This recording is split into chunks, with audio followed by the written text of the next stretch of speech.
cordial saludo para todos. Bienvenidos a esta nueva entrevista. En este breve espacio abordaremos un tema muy importante dentro del ámbito educativo, la evolución y transición de la educación y los desafíos que enfrenta en el siglo XXI. Hemos invitado al docente Ever Luna, diseñador gráfico e ilustrador, especialista en aplicación de TIC en la enseñanza.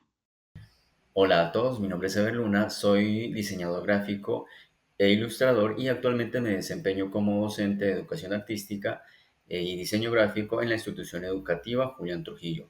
Para mí es un placer poder coincidir en este espacio para poder expresar mis opiniones relacionadas en cuanto a la historia y evolución de la educación del siglo XX. Para nosotros también es un placer contar con tu participación.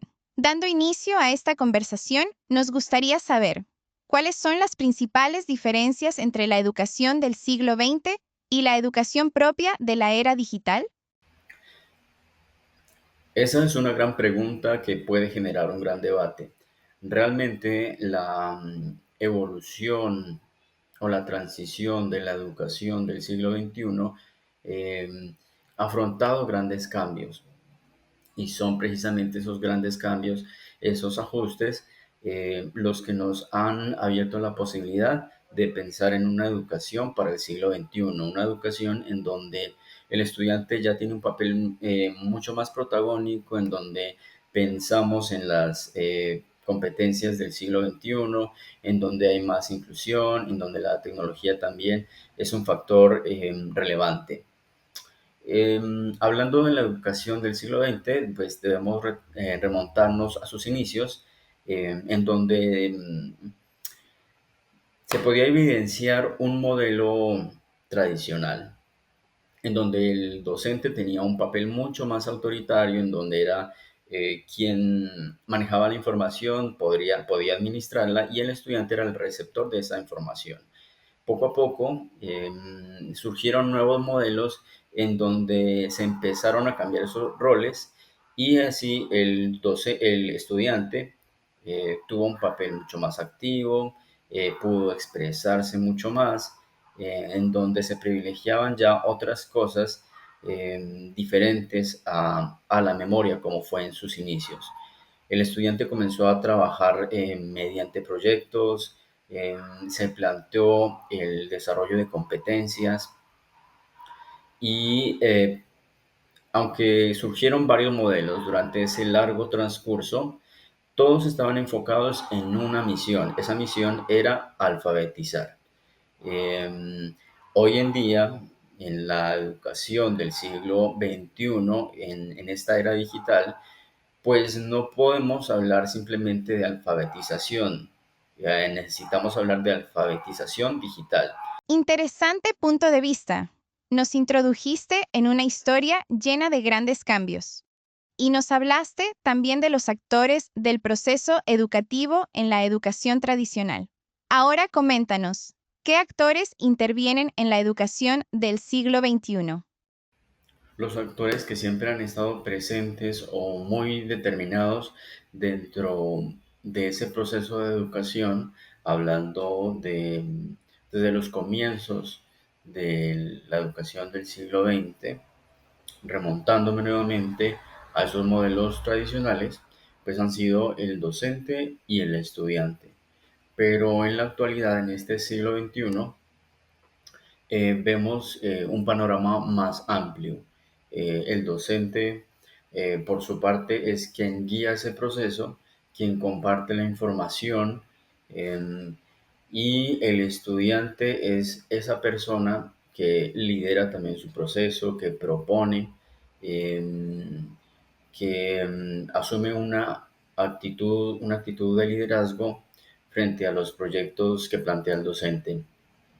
Pero adicionalmente a ello, los padres de familia, los acudientes, en general, toda la familia del estudiante asume un papel protagónico muy importante, no solamente en el proceso académico del estudiante, sino también en su vida escolar, porque las instituciones educativas hacen parte de esa bonita etapa que tienen los estudiantes.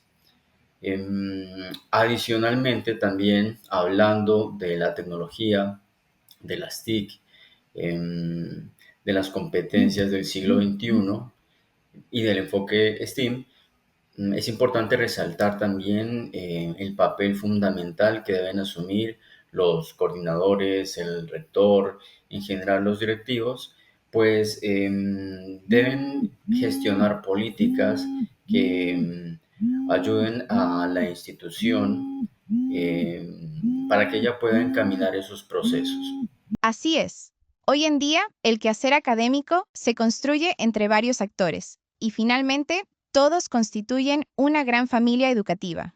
Pasemos ahora a analizar tres aspectos importantes de la educación del siglo XXI. En primer lugar, ¿cómo se debe encaminar la activación de saberes?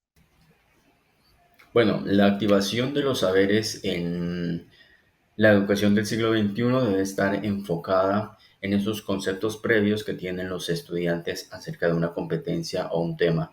Esto es importante porque le permite al estudiante expresarse, porque le permite al docente realizar una actividad diagnóstica y esto también permite hacer posibles ajustes.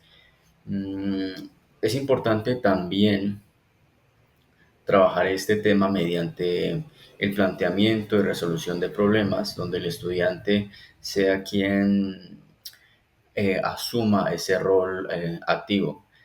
Adicionalmente, desde el área de la educación artística o el diseño gráfico, es importante también abrir un espacio a la motivación y a la creatividad mediante la observación de diferentes obras, de diferentes referentes que le permitan al estudiante inspirarse y así abrir paso a esta nueva temática, a esta nueva competencia que el docente propone.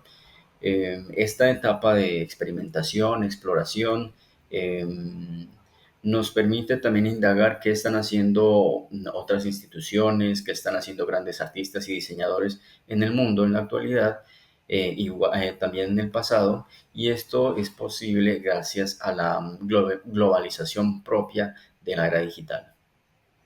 Interesante. Ahora cuéntanos, ¿cuáles son las características fundamentales del proceso de enseñanza teniendo en cuenta las necesidades de los estudiantes actuales? En este punto debemos tener en cuenta el perfil del estudiante, cuáles son sus necesidades, cuáles son sus expectativas. Anteriormente, en un modelo tradicional, el estudiante era un sujeto mucho más pasivo que recibía información y su capacidad de memorización era una cualidad que se privilegiaba. Ahora el estudiante tiene unas necesidades que van mucho más allá, pues están encaminadas en la inserción de esta era digital. Por eso es importante que en el proceso de enseñanza-aprendizaje se tenga en cuenta la inserción de las TIC, el desarrollo de las competencias del siglo XXI, el trabajo colaborativo, la resolución de problemas, el pensamiento computacional, entre otras, además del enfoque STEAM. Todo esto pensando en trascender más allá del aula, en que el estudiante realmente tenga un aprendizaje significativo.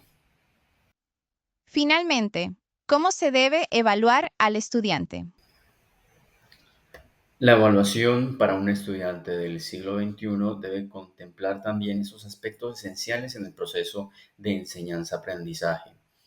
Es decir, si hablamos de aprendizaje por competencias, de competencias del siglo XXI, del enfoque STEAM, de trabajo colaborativo, de resolución de problemas, entre otros, la evaluación debe estar encaminada a esos aspectos importantes.